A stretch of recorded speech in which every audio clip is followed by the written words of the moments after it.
Hi, everyone. Welcome to our weekly availability with Chris Stoll. As always, please raise your hand and I will call on you. First, we'll have Daniel Gallen. Hey Chris, how you doing this morning? Good. How are you, Dana? I'm doing well. These past couple of weeks have been, some ups and downs for the team from Michigan to Minnesota, now onto Ohio State. I mean, how have you kind of seen the team handle this and kind of navigate this right now? I think our leaders and our coaching staff are just continuing to focus on our process. The past last year we started out 5-0 and kind of hit a little rut, but we still wanted to focus on our process. Now our process might have changed a little bit. Obviously throughout my 6 years here, it's changed a little bit, but we're always trying to focus on our process, going 1-0, focusing on the next week ahead, and that's Ohio State. Andrew, do you have a question? Yeah, sorry, I didn't even realize I wasn't muted. Chris, one of the things we love to talk about specialists, Penn State, it's been kind of a buzz for the last couple seasons. What have you seen out of Barney and really just the last wave of punters and kickers that have come through the university? Yeah, obviously, I had the privilege to snap to two NFL punters in Blake and Jordan. Both of them are having great careers so far. And Barney's, the next guy up. I think he's done tremendously well throughout the season. Season's not over. He's got room to improve, as everyone does, but I think he's done a great job. I think he's averaging like 41 yards for net punt, which is great. He's giving our defense a great opportunity, putting them down deep inside the 10. He's got like 50% inside the 10, so I think he's doing a great job. Daniel, and then we'll go Andrew and switch between you two until somebody comes on. Chris, what's Jake Pinniger like behind the scenes? I mean, he's someone who has had, himself some ups and downs this year. I mean, how does he handle that? How does he kind of work through these things? Yeah, I think Jake's he's my roommate, so he's down the hall, but he's done a great job. Obviously, he came in as a freshman, sophomore, junior, started, did really well, then had a little setback last year.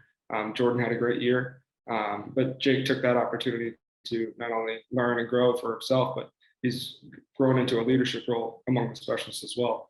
I think this year he's done amazing on kickoffs. Field goals has been great. I think he's just taking that next step. How can you contrast the mentality and maybe the emotional point of this team from where it was on the way back from Michigan to where it was Saturday night after the win?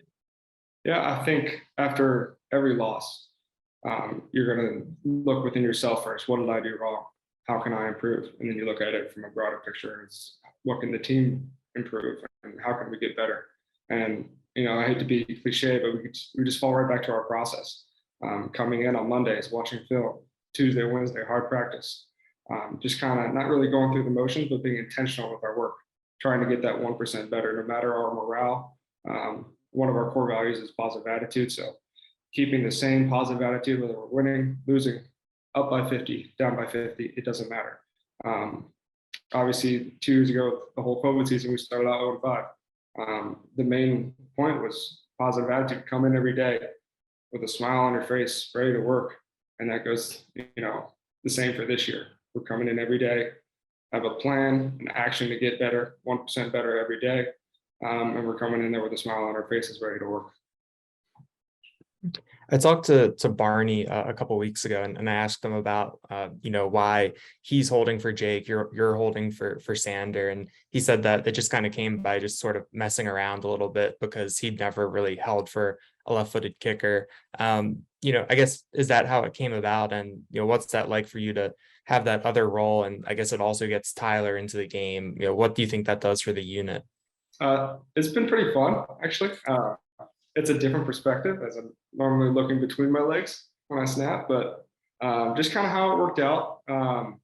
As you know, specialists have a lot of time in their hands, and we like to, work on different things, try new things. And actually, I was a holder before I was a snapper back in high school, so I had a little bit of background to it, but really it was just, trying it out, see what worked. Tyler felt comfortable with me holding, and Sander felt comfortable with me holding as well.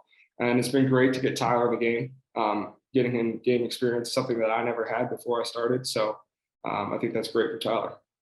And as a quick follow-up to that, I mean, how hard is holding? I mean, I think that, when Jordan had his pro day, it was like teams were there only to watch him hold. And I've read some stories from Baltimore about what that process has been like for him working with Justin Tucker. I mean, what are some of the things that the layman might not think about when it comes to holding?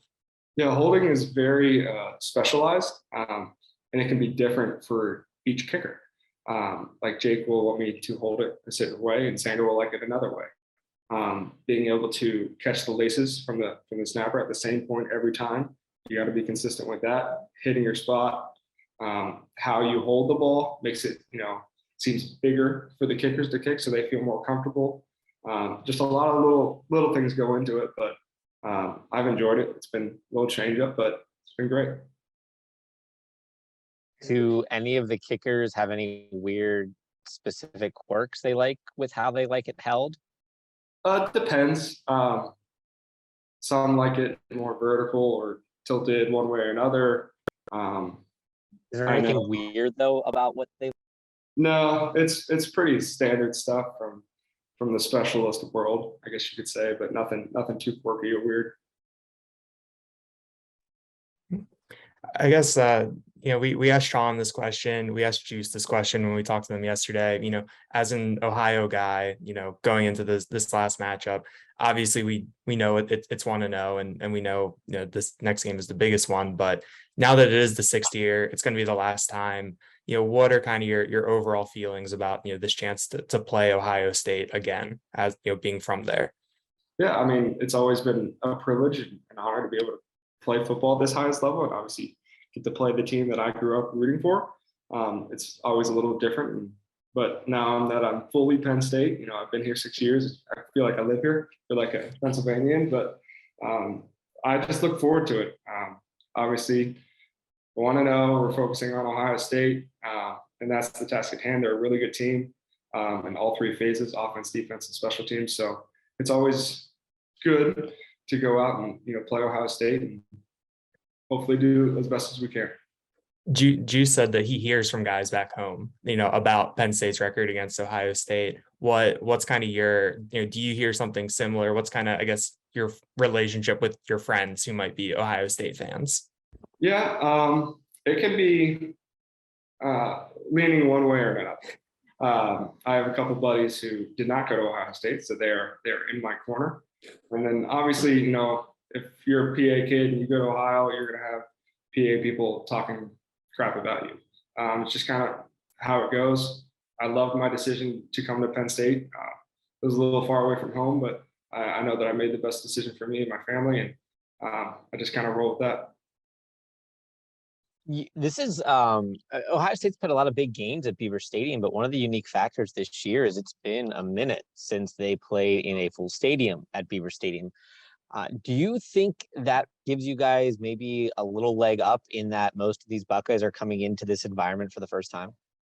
I don't think anything was as a leg up for one team or another based on who's been here and who's not. I just know that our fans are amazing. They caused, I think it was 5 false starts in the whiteout against Minnesota in my last whiteout of my career, which is a little sentimental, but I think our fans do a great job. They're very passionate about the team and who we are. And I think that's the only thing that we can control is just how we play on the field, and our fans will feed into our energy. He's on the red shirt track right now, but halfway through his freshman year, how have you seen Alex Paqueta come along with his development? Yeah, Alex gotten better every day. He's always focusing on one thing per day. I think that's a trait that great specialists have, because all of us are technicians and we have our own coaches, and we love to critique and nitpick every little thing about our snapping form, our punting form, and the good ones, especially Blake and Jordan, they focus on one thing every day, and they just get better at that one thing every day, and then they can switch to another thing. And Alex does that. He's got some traits of the greats. He works hard. He's a really good kid. I can say kid because he's 7 years younger than me. But he's done really well, and he's really starting to develop.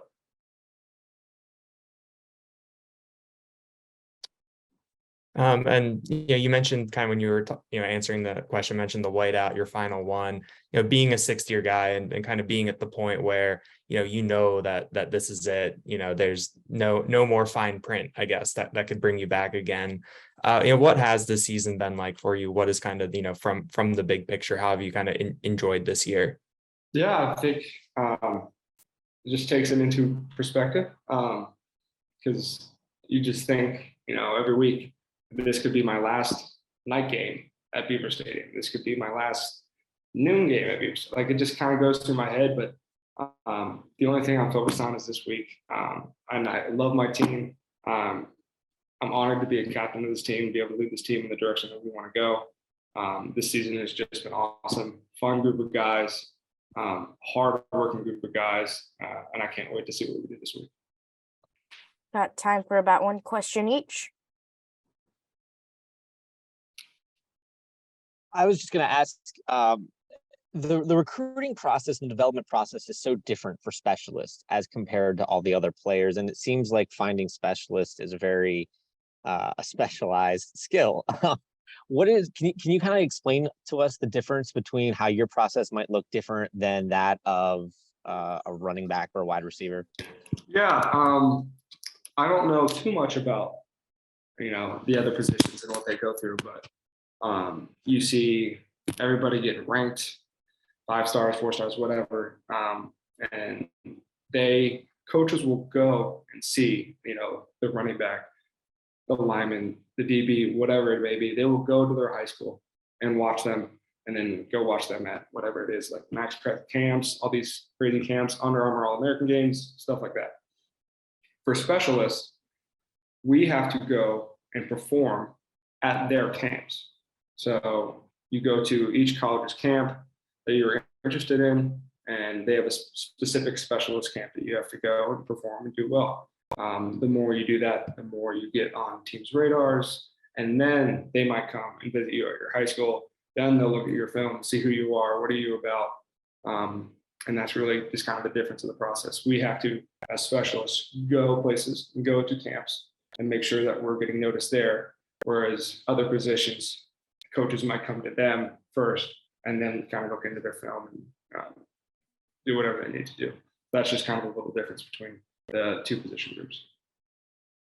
And what's it like being at a school like Penn State that invests so much into the specialists in terms of scholarships and numbers, and the fact that I think the Auburn game, I think like maybe 9 of you traveled because there wasn't the Big Ten rules. I mean, what's it like to be a part of a program that, as a specialist, that puts so much emphasis, on that group? Yeah, I think it's credit to Coach Franklin. There's 3 phases in football: offense, defense, and then special teams. Special teams is one of the most important plays in football. We just have 1 down. Offense will get 3 downs, and if they make a mistake on the first down, they can come back and redo it on the second down and make up for it with the bigger play.